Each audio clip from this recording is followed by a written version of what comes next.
Yeah, what's up, everybody? Svend Diesel here with Whiting Farms. We're going to be doing a live feed, so hope everybody can hear me. The topic that I was kind of gotten a lot of questions about recently is bass poppers. I've been tying a lot of them. They're a lot of fun. As you can see, I prepped these last night. If you follow me on my personal pages, you'll see that we've got these on how to make these so that they're ready to go. The focus of tonight is talking about one of my favorite products that Whiting Farms recently came out with, is the freshwater streamer. You can see here another one of my more favorite feathers is, of course, the American hackle. This is something that I use for a lot of my streamers. It's really effective for tails, for bodies. I use them. I actually used them pretty much exclusively on my poppers. And recently, when we switched over and I got some of this freshwater streamer, I really like these because the feathers are a little bit shorter.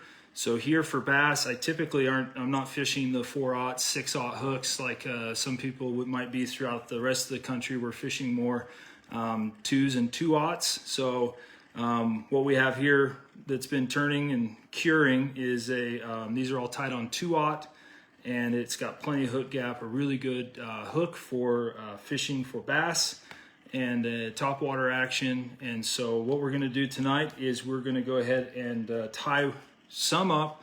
We're going to see how much time we have, but let's go ahead and get started. I'm just going to move that out of the way, and we'll grab a vise.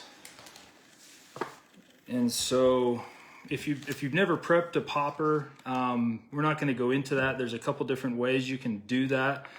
You can tie your fly and then shove the popper head on. And I don't have an empty one here to show you, but basically if this was a white one that we have of course painted. I'm gonna zoom in so you're not looking at me, unless you really want to look at me, that's fine too. Now, because we're doing a bass popper, we don't need to zoom in too far. Let's just adjust that.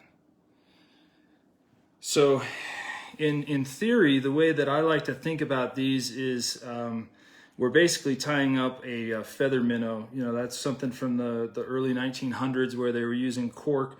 We're just using a processed head here. This is, of course, the double barrel popper. So it's, as you strip it, it's going to cause a big splash of water. Notice the angle. So as you pull it across the water, it's going to fan water out, and it's just an explosion. And the bass seem to really enjoy that. Now for my thread, we're using a Semper Fly. This is the, I go with a little bit of heavier. This is a 6/0 red classic wax thread. And what I want to do here is this head has been completely covered in a resin, but I ran the thread that's on the base back a little bit. So we're going to basically bond our thread here to what we previously did with the laying the foundation for this popper. And then of course I'll just trim that out. And these are relatively easy to tie. There's not a lot of, I don't know, I think maybe I've simplified this too much, but simple's better. So what we're gonna do is just add a little bit of flash. I usually use pearl or gold. I'm gonna use pearl since our underbelly here is white to kind of imitate the underbody of a frog, or potentially, I don't really think this would imitate a minnow, but it could. And what I'm going to do here is I'm going to stack it by, instead of pinching it in the middle, I'm going to roughly grab it at the 4/5 to 1/3 mark, and I'll just kind of fold it in half around my thread. And then as I wrap backwards, you'll see that we basically tapered those ends so that if I get it on center, we got a few that are really long, and then the ones we folded in half are about here. And that was roughly 6 to 8 fibers. And then I'll just come, always be prepared with a second bob and loading with thread. I must have hit the hook point. So I'll just go ahead and start this again. That's the key to going live, is make sure you got a secondary ready to go. And let's trim out that little red thread that kind of got all skewed on me. I probably had it sitting on the point, not paying attention. So we'll just go ahead and wrap that up, and I'm going to come all the way back up to this popper head. And here's a little key ingredient here. We got to start with a good foundation. I like to super glue this so that it's nice and durable. We're bonding that crystal flash and that thread to the hook shank, and basically starting to make this more of a one unit fly, even though we prepped the head in advance. So there we go, we got that. I'm just going to coat it with a little bit of thread here so that we got that nice and covered, so we're not going to get super glue all over our fingers when dealing with the hackle. Now, if you've ever watched me tie, what's up, Jeff? How are you, man? There's two different ways. One of the first flies I tied when I was fishing for bass, it had one of those dragon tails on it. And the dragon tail, to me, and that's kind of what got me turned on to the American hackle, when you do about 4 or 5 of these coming off the back, it imitates kind of a wiggle squiggle motion. These are rooster feathers. They're very stiff fibers, but when they're grouped together, it's going to form a really nice tail. And so I really, really liked that and caught a few bass that way. But that is on a saddle. Now these right here, this is off of a rooster as well, but you can see how much that feather curves. I mean, that's a lot of curve. And this one here, if you think when it gets wet, it will come together. But then when it dries, I think on the pauses, it kind of pops out again, similar to what a frog would do. And I think that's why I've had such good luck with this style over just doing the hackle running straight back. But this still works just as well. And so what we're going to do is we're going to form some legs that are roughly not quite as long as the flash. So I want the flash to extend out a little bit. And so this is almost the perfect size for the leg. And I'll be tying it in so that it fans out. So as you strip this, it's going to group together. But then hopefully on the pause, it's going to come out. And that's what I've noticed a little bit. But before I do that, I kind of jumped ahead a little bit there. I'm going to select a feather here. And this is kind of a little trick. And we're going to make what's I call the hackle cone. There's probably a better, more appropriate name for it. And I'm just selecting one of these smaller feathers up here. I don't want it to be the longest or the largest. You can see that those fibers are not quite the hook gap. And then all I'm going to do here is I'm going to palmer this. And if you're into tying, super pretty flies and, stripping the hackle, this is probably going to trigger you, because I'm just wrapping this so that the back side of the feather is laying down against the shank. And then I'm trying to make sure that I'm getting about 90% of those fibers going backwards. The first wrap is generally the hardest, but once you get a foundation and you get into the second or third wrap, I found that saves me a lot of time versus folding the fibers back on the feather, meaning when it's tied in, the fibers naturally curve backwards, and sitting there and manipulating it or folding them back, so that will assist you.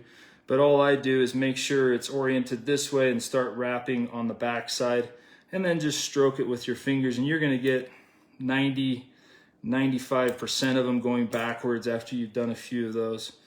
So we've got this little stiff hackle feather right there, but I don't really want it to be sitting quite like that. And when I say hackle cone, what I'm doing is I'm grouping it backwards. And then you can see as I wrap it, if I continue going back, it's going to make this smaller and smaller and smaller. And then I'm not doing super snug type wraps, just a little bit of a light. And then what I believe in theory is that supports our feathers, so that as we had laid down this leg, it has a little bit of fibers that's going to be poking it up. And so I like to do 2 of these into the legs here, and I'm going to go ahead and grab a few more feathers here for my legs. And you can tie these relatively quick. We're going to grab that. I don't really like those curved ones, so what we're going to do is we're going to use that for something else. That's just about right there. Now, you can tie these in individually. That's what I'm going to be doing. And instead of stripping off all this fluff, I'm going to use some of that to kind of position this on my side. So all I did was held it right here on my side and just tied it in. And then you can kind of manipulate it so that it's, basically going straight back. If anything, you want it a little up. And but basically, you want to make sure that it's curving almost parallel, or I guess that would be along with the hook shank, so that it's not curving up or curving down. Maybe a slight up. And you're going to use about 4 to 5 wraps. And be careful as you cut that, because you can manipulate which way it's going. And then I'll just tie that one in. And then I'll grab a matching leg right there, kind of prep it, hold it in, pinch it on my side, and then start wrapping it in. And we'll work our way back into that. And if you tie down or get some of those fibers trapped right here, that's okay. I don't think the bass are that picky, but to make this a little bit cleaner, since this is kind of a live feed tutorial, I guess I better be making sure that it looks clean up here. So you can go ahead and advance your thread up. And if you've ever fished these, this is a fly that is going to be lasting me many trips. And I think that's also because I'm not afraid to just put a little dab of super glue every couple steps. That way you're solidifying your work. And then I'm going to grab one of those feathers that had kind of the curly tip. When that gets wet, not going to matter. But what I like to do, since I'm a little bit OCD, and this is maybe, you've experienced the same thing, I'm just going to tie this in by the tip right here. Make sure not to tie in your flash. And I'll just tie in that tip a generous amount. Come in here and be careful. That super glue is wet. Don't snip it with your scissors. You don't want to get your scissors all super glued up. And then I'll just come right here, right in front of that, and I'll just start by preening that back, you can see. And then all I'm doing is I'm palmering it at a slight angle. And I'll get that thread out of the way. And you're gonna see a few fibers going forward as we make our way into this. And that's okay, just preen them back and wrap over them, trap them back. This is meant to look pretty buggy, like a body. And then I'll just go ahead and tie that off. Build up a little thread dam there. So, yeah. And then if you got some going forward right here, just moisten your fingers, grab a sponge, whatever works for you, and just build up a little bit of a thread dam there. And then I'm going to advance over those so that we're forming a secondary cone. And then I'll advance forward with some snug wraps. So we've got these 2 legs coming off the back now. I like to have at least 2 on each side, if not 3. But since we're going to build up a nice body on this one, we're just going to do the 2. And you can align this to go even with that first feather, almost like you're stacking like a wing. I like to do it just a tad bit shorter. I'll hold it on my side. I'll go ahead and wrap it with my thread. Real nice, tight, securing wraps without manipulating your feather, because you can change the position. We'll just go ahead and tie that in, and then we'll grab another feather. And so we pay good money for these, so you want to make sure you get your use out of it. And then all I'm doing is I'm basically laying it on its side here and pinching it with my fingers in place, and then wrapping over this feather. Leaving those, if you strip your feather, these barbs here, I think that helps to hold it in place. So if you strip them, you're just wrapping a bare stem, which can be a little bit difficult. And so what you want to do if you're doing it that way is you can grab some pliers or something and flatten that stem so that it adheres a little bit better, because you can see now that we have those 2 fanning out, which when wet, these will probably stick together. We've got a little bit of support, but the key here is on the paws, I want those to fan out. And that's why I really love this cape, because these have a really good curve to them. The American hackle here is really great as well, but you can see it's a lot flatter. It's going to go more straight back. So in general, you can see I've done a lot more building of the support on this one to get it so that these are kind of veiling to imitate that leg movement. But this, of course, is after, I haven't fished this one yet, but I've fished enough of them to know that this is going to be awesome. So that's kind of what we're going for tonight. Oops, flipped my light there. It's a little bit sensitive. I guess the light wanted to eat the popper as well. So it's one of these weird lights that's got a sanitizing function that we just turned on. So now I know that this fly is sanitized. It is virus free. All right, now I'm just gonna clean that up so that you guys can see a little bit better of what we're gonna do next. It also helps to have a little bit of a even thread base there so that when we're palmering this next step, it goes nice and smooth. So I'm just gonna lay down a little bit of super glue again. Like I said, don't be afraid. This stuff is your friend. So, all right, now you can see that we've started our body. And as we move into this, you've got the sky's the limit when it comes to colors. And I know that Whiting Farms has so many different colors. I often on my poppers, I kind of stick to the frog-like colors, but you can, I throw in pinks, I throw in, I've done all white, I've done black, I've done purple. This is another really fun color right here. And the sky is really kind of the limit. And so what we're gonna do here is I'm gonna grab some of these bigger fibered feathers kind of here towards the back. And we're basically trying to taper this into a smooth body.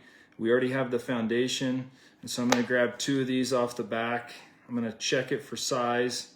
Yeah, that looks good. And these get a little webbier, which is totally okay because we've got a foundation. And I'm just gonna tie these in one at a time. And then we're gonna have a little bit of fun wrapping 2 feathers at once. If you've never done it, let me tell you, you've never lived until you've stacked up, 3 or 4 feathers on a game changer and tried to palmer them. So that is living. And let me tell you, we're living tonight if you're tying along with me. But if not, this is a fun little pattern. If you've never bass fished with a fly rod, I recommend it. It's a lot of fun. And for this, because once I start wrapping, I often don't know when to stop. I get so entranced with the fibers. So I do prep off. I rip the fluff, as you can see, so that I know where I need to stop. Now, like I said, if you're more comfortable bending all your fibers backwards, go ahead and do that. All I do is I'm pairing these together and then just wrapping with touching wraps, kind of folding these back as I go, and then laying this on that first feather's backside as we work our way around. And then we'll get all the way. And if you don't get these under here, you're losing those vital fibers. So I want to make sure that you get your fingers in there without puncturing your finger when you strip or preen those backwards into the hook point. That can be dangerous, and then your nice white popper will have a little bit of blood on it already. So, but if you tie with big hooks or big flies or articulated, it's nothing new that you've stabbed yourself a few times. So, okay, so we got those 2 feathers, and this is kind of just an evaluation. There's no money guarantee recipe that 2 feathers is going to be enough, but I definitely don't want it to be super big, like I'm not wanting a ton of volume here, because we're going to add a couple more feathers at this on this fly as well. But that looks pretty good to me. So these are going to mat down as you strip it into a nice body, and we're going to go backwards a little bit. And like I said, the sky's the limit. It's kind of you got to kind of be in the moment there looking at it. I'm going to add one more of these, this color of feather, just because I think I need just a little bit more volume than what I had. And that's kind of an evaluation that will come as you get these wet. I'm guessing at this point, but I can kind of see that it's not where I want it to be. So I definitely want it to be a little bit dense because as you know, a frog's body is definitely thicker than the head. And so we got to imitate that.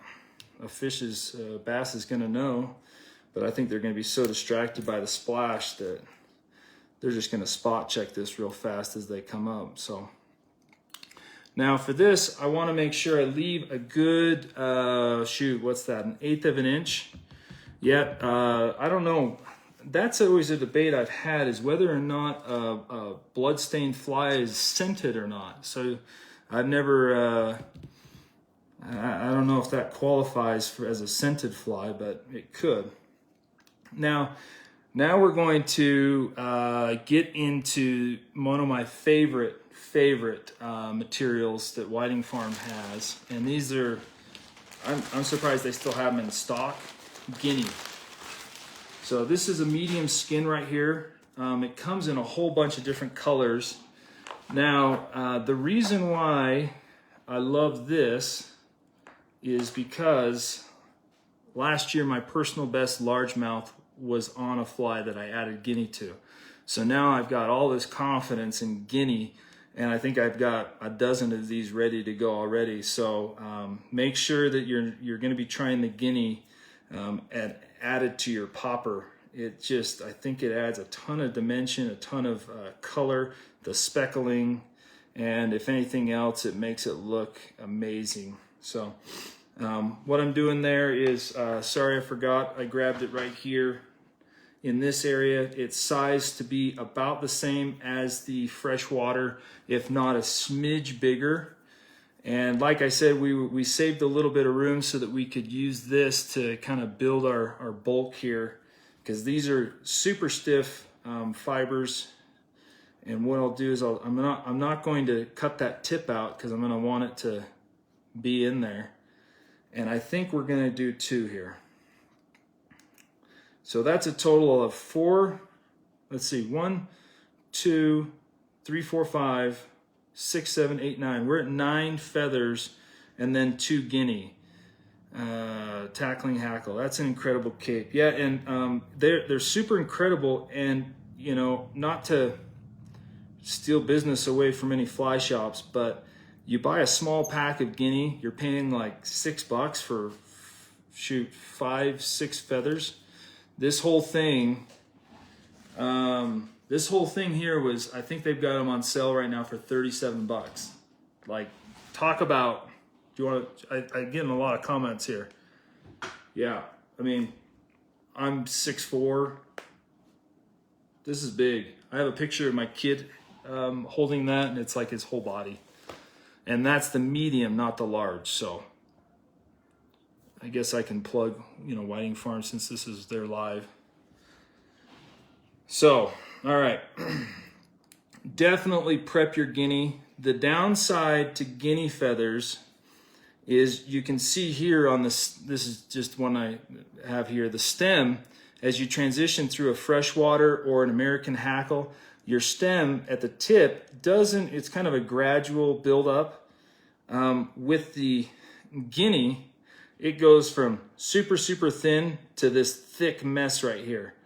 And that builds up a ton of bulk on your fly. And so you want to make sure that you definitely prep your feathers here so that you know where your stopping point is.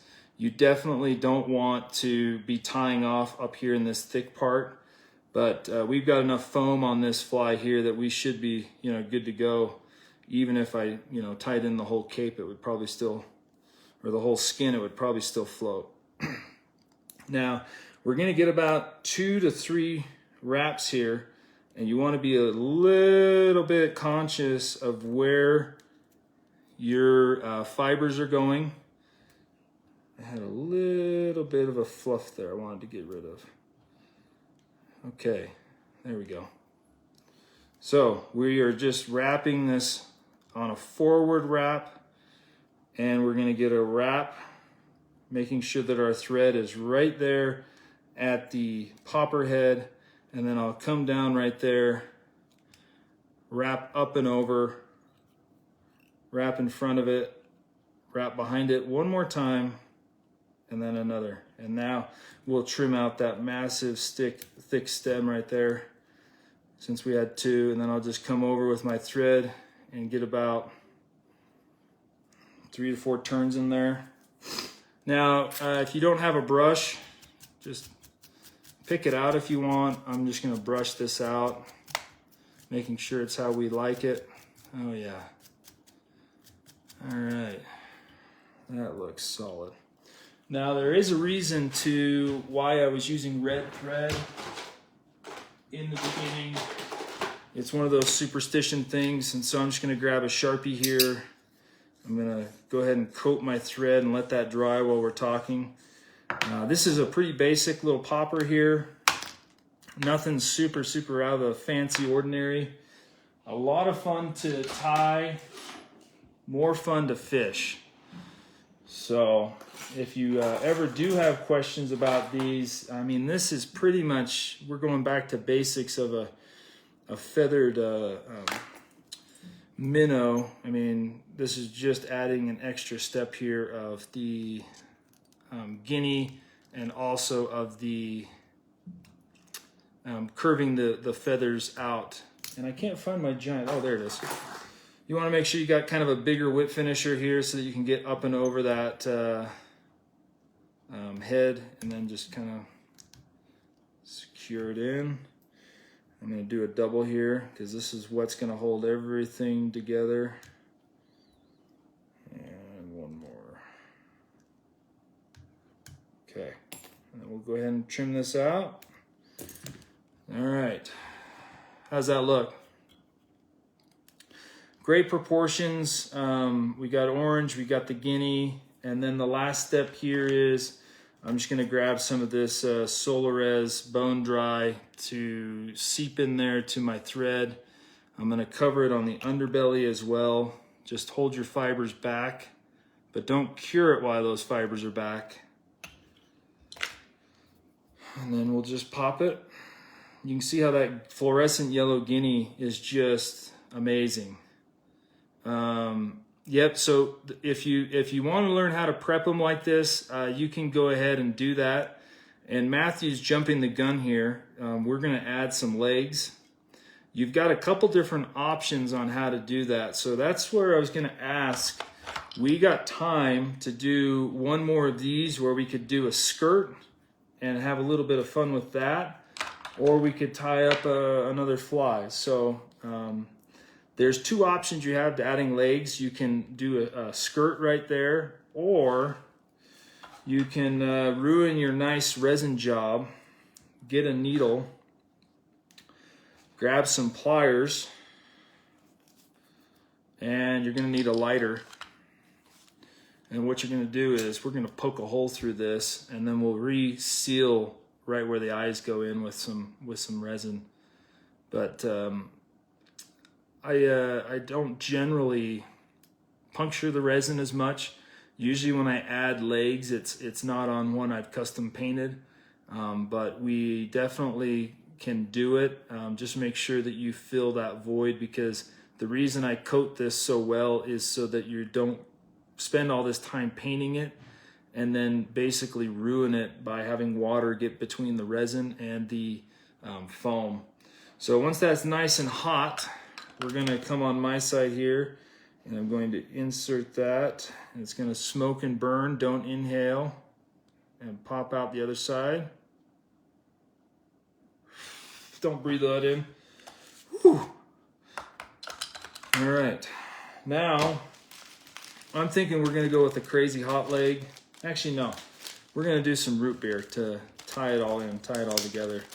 And for this, we're going to grab one of these tabs. These are hot tip legs from Hairline, and I want about 3 or 4.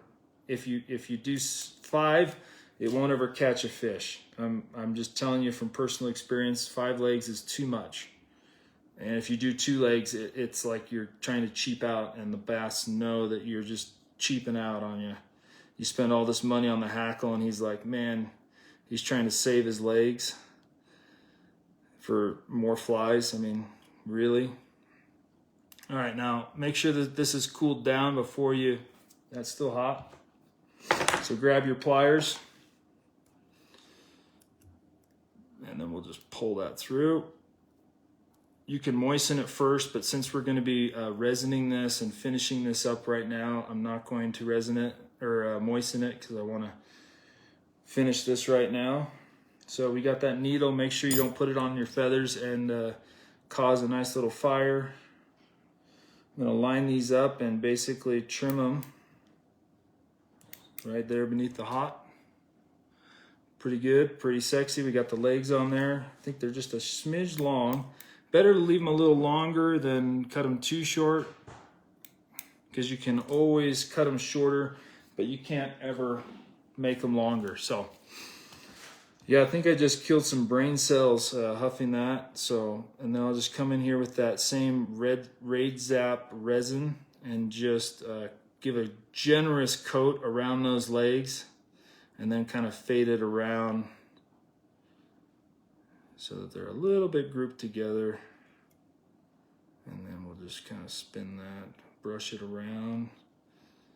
Not as ideal as, you know, like I said, generally I add the legs on ones I don't have painted, and I'll just kind of cure that up for about 10 to 15 seconds. So I didn't see any comments on whether we want to do a skirt or not. No rubber legs, yeah, so that right there is the, I guess it would be the guinea popper, but it's using freshwater hackle.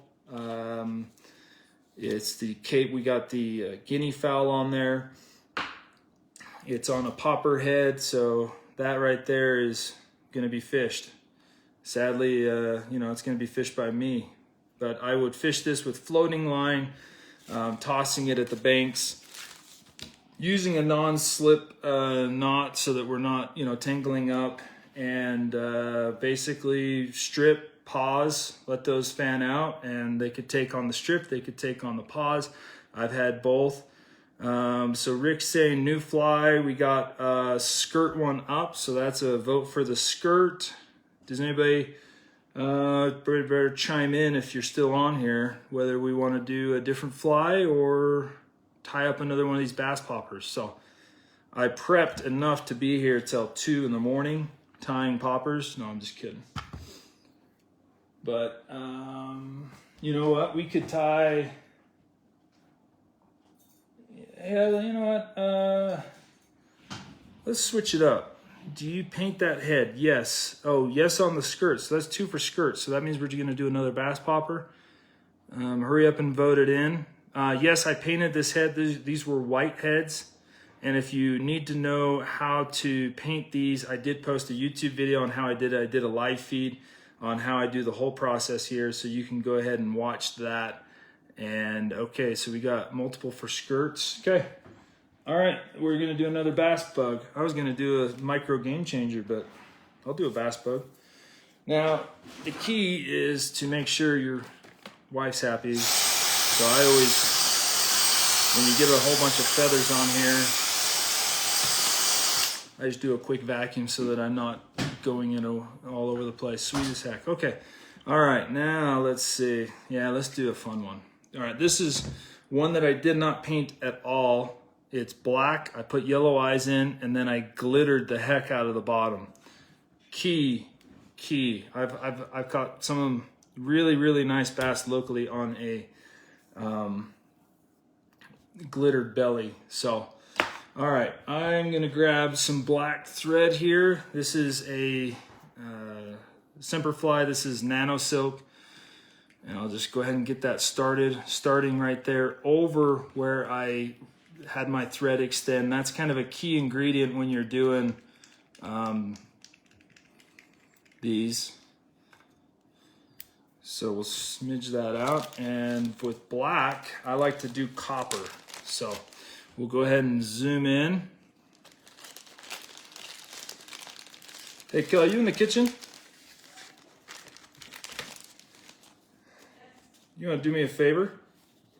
Having the wife dig into the hackle here. That could be scary. In that drawer that's open, see if you can find me some black feathers. It'll be the American hackle, but see if there's like an all black. So same process here. We're gonna not fold it completely in half, but roughly in thirds. Now, if you get the tail being too long, what you can do is, I like to taper this. I kind of spread them out. You can see how that is spread. And then I come in here and I start cutting these at an angle upwards. No. Maybe it's in the drawer below. And so that's how I taper the flash if we don't taper it in advance by, grabbing them off and doing that. But let's start here. Let's see. There should be a black one in there. Maybe not. Maybe Whiting should send me some black feathers. All right, let's make... No. I've got red here. This is the American hackle. What we're going to do here is make it more like a minnow type fly, where it's going to have like that dragon tail. This just holds up a little bit of dragon tail. It'll be in that drawer, the one that's down. That one. Yep, it'll be in there. There's got to be a black one in there. Now, like I said, with these are a lot longer, and so we're going to be wasting a little bit of feather here, but right there is about perfect for what I need, and so those look perfect. I'm going to have them go almost into the flash. Our tail is roughly 2 times the length of the popper head, and so what we're going to do now is just zoom in for the tying portion. I'm going to grab one of these ones back here from the back to get a little bit of the fluff. I'm going to do the same process here. I'm going to tie it in, and we're going to save this tip for another fly, but I'll just trim that out for now.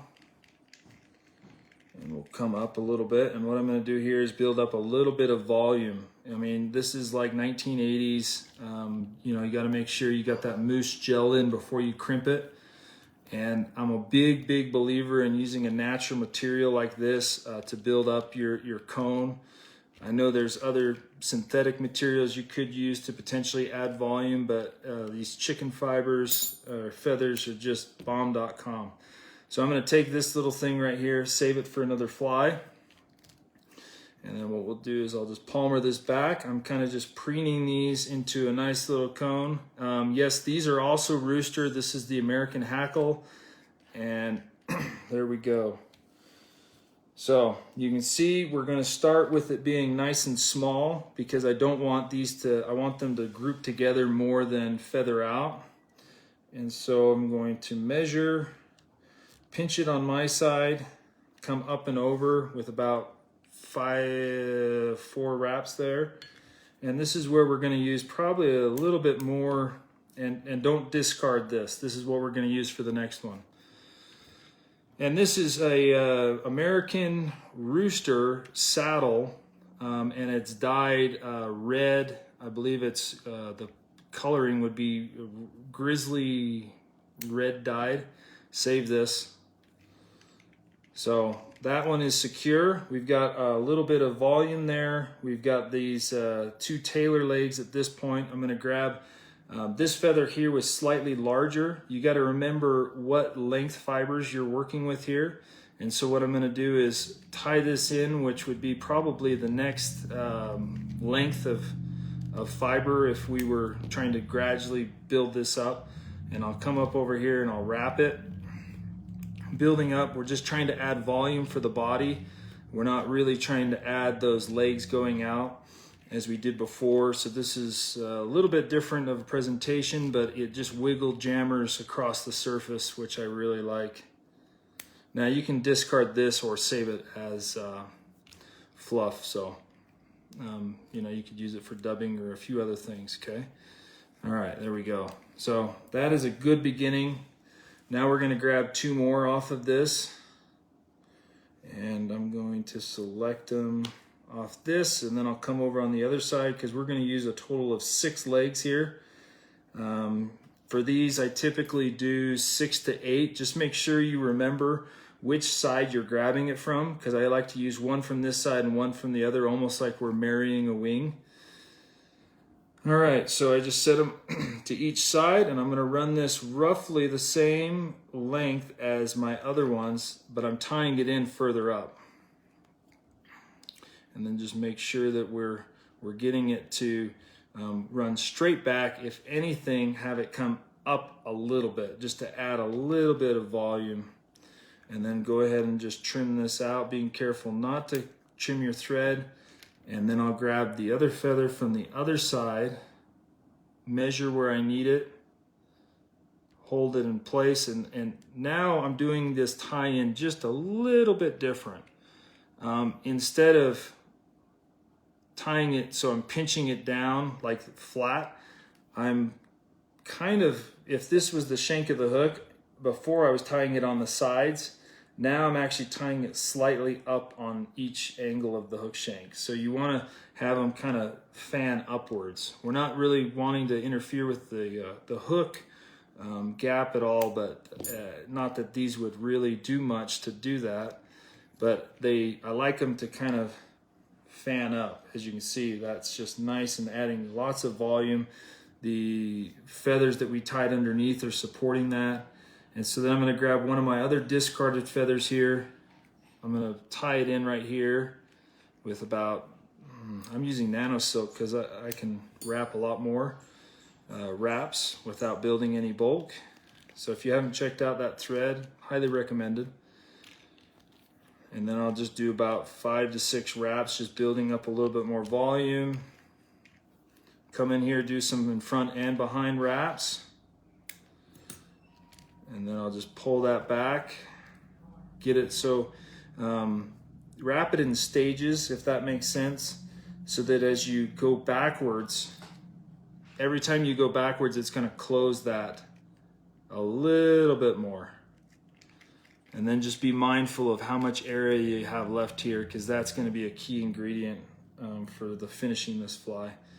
So this one here is our now third one on this side. I'm going to tie it in, just kind of pinching it onto the top.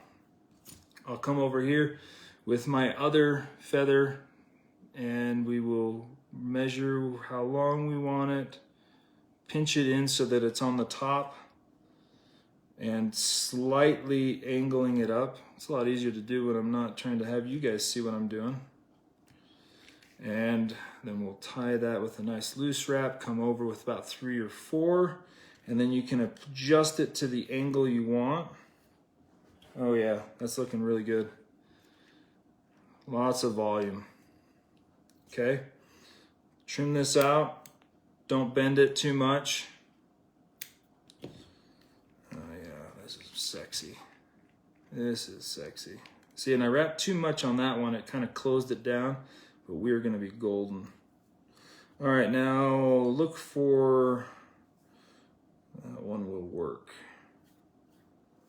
All right, so we're going to tie in one more of these, and I'm just, to prep it, I'm just cutting it into a T here.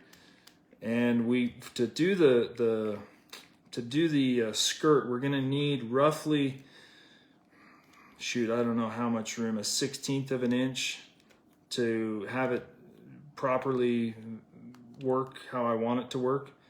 And we also need to have a nice little thread base to lay it down on. And so we're just planning a little bit ahead here, make sure that we get most of these fibers going backwards. And that's looking pretty good.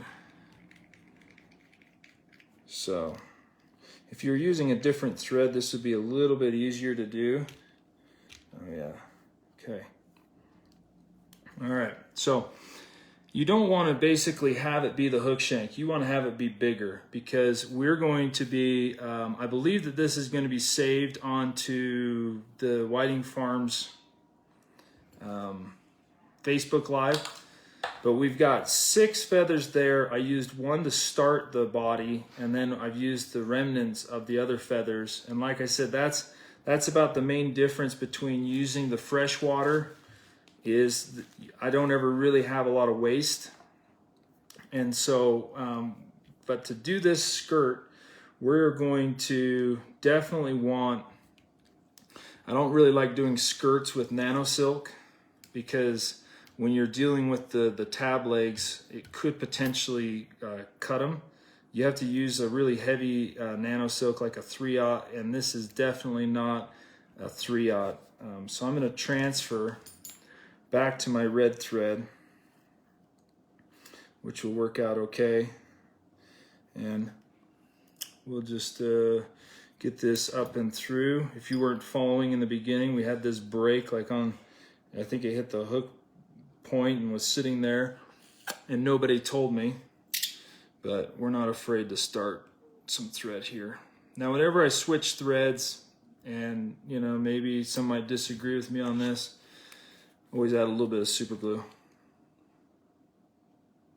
And you know what? I want one more feather. That's the thing about fly tying. I'm looking at this, I'm thinking that's just a smidge sparse. So I'm gonna come back here. I mean, we're dealing with bass here. I don't want them thinking that we're, you know, feeding them a little guy. They want to go after the big papa here. And so I'll just tie that in by the tip. We got some super glue there, so be wary of that. And this will also, the other reason why I want a little bit of bulk here is a little bit more support for the skirt so that it helps support it. And also just makes that freaking awesome. Definitely needed one more feather. Okay, so we got that nice and tied off there. Come in there and trim your stem as close as you can without ruining your fly. And then build up your little thread dam there. We'll just trim out these stragglers that didn't want to cooperate. All right, now if you've never done a bass skirt, you need to be on a bass channel. No, I'm kidding. Usually what I want to do is I like to keep the legs on the bottom a little bit lighter than on top, but I'm thinking to make this just, we're doing this one for fun. I've actually had really good luck with black and red on the top water. So what we'll do here is I'm going to basically, for this size, you can do 2 to 3 full tabs. 3 would be a little bit much. That would be more like a 4/0 to 6/0. And you could go as sparse as 1 tab, meaning, you know, you want to keep these as intact as possible. It makes it a lot easier. All right, so what we have here is, and maybe I'll zoom out if we need to, but this is 1 tab. Now, when you're doing this, if this is my hook shank here, we want on the bottom side, this first tab, or the top side, whichever you do first, to cover from basically cutting this in half up on one side.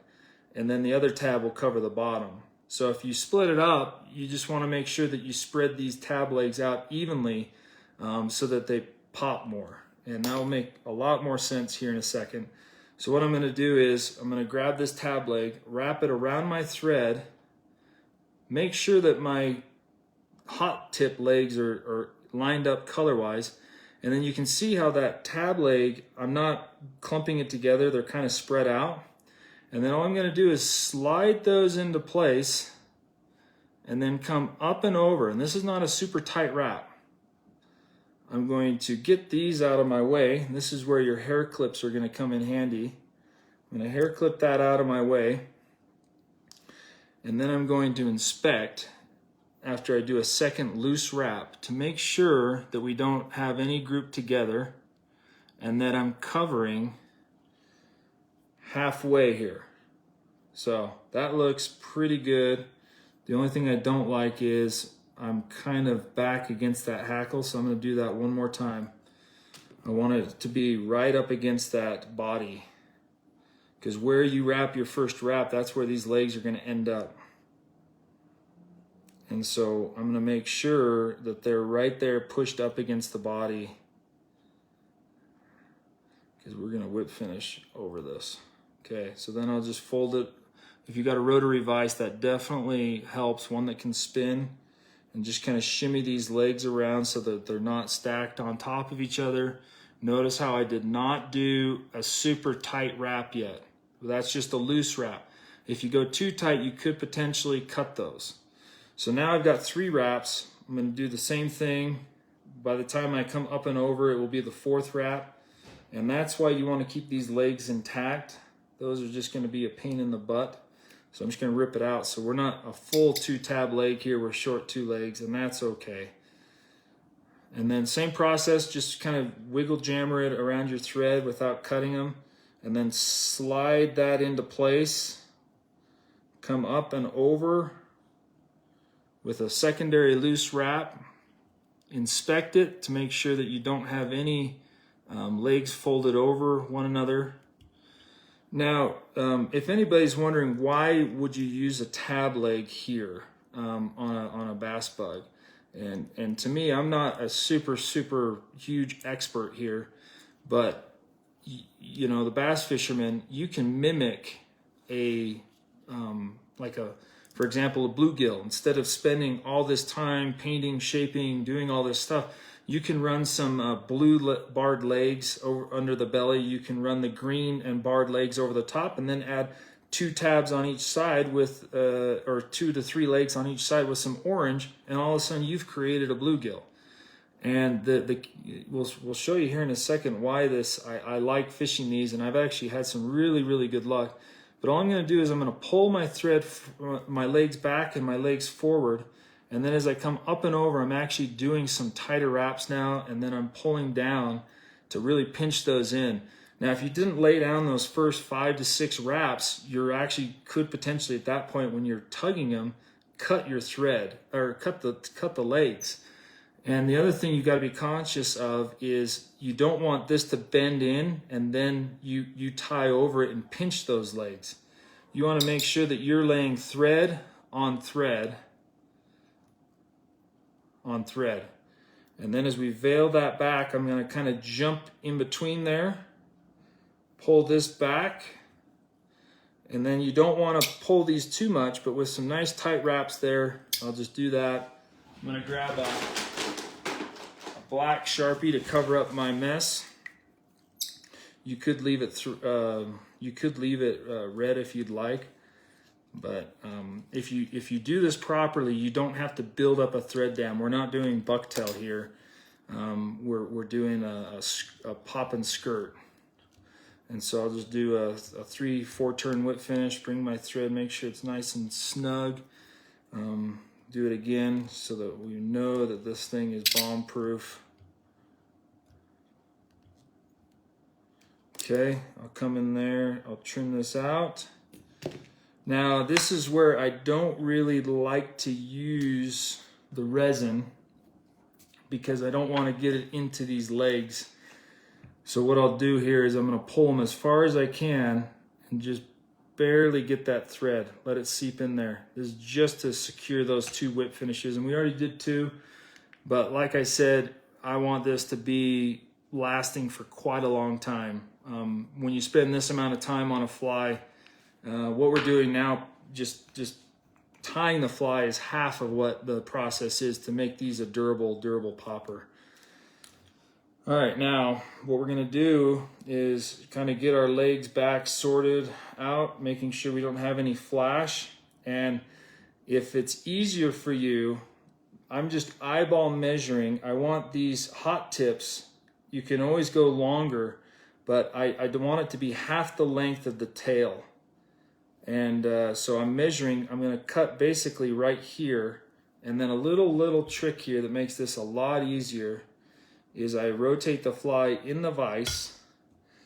I know where I'm going to cut these, and without I'm not yanking down on them because then you lose the evenness, but I'm roughly taking that and measuring where that top leg was, and it was about right here.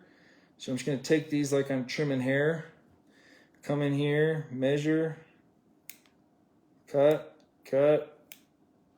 and hopefully I didn't screw it up. So now those are roughly all the same length. Let's check it out. Oh yeah. So why is that awesome? Why have so many rubber legs? Well, as you strip this, they're gonna mat down. They're gonna, basically go like this. And then as you pause, because we allowed for this curvature here, they're going to spring out, not quite, like that, but it's going to provide so much pulsing, so much action as you're going back and forth that these bass skirts are a lot of fun. And when you're doing them, as you can see, these tails, I could have left a little bit longer. I still am happy with locally where I'm going to fish this with that length of a fly, but you could potentially take this to a 4/0, increase the length to here, leave your skirt just a little bit longer, and it's going to be really, really awesome. Now, you don't need to worry about these impeding a hook because as you can see, as a fish is going to chomp down, you're left with the hook point right there. And so the fun thing about doing these bass skirts are you can manipulate the colors. You can do white on the bottom, you can do black on the top, you can do chartreuse on the top, yellow on the bottom. You can really play around with it. They're really durable. If you lose one or two, you still got plenty to go. It's a little bit difficult to add more legs once you're in, but that was quite a bit of fun.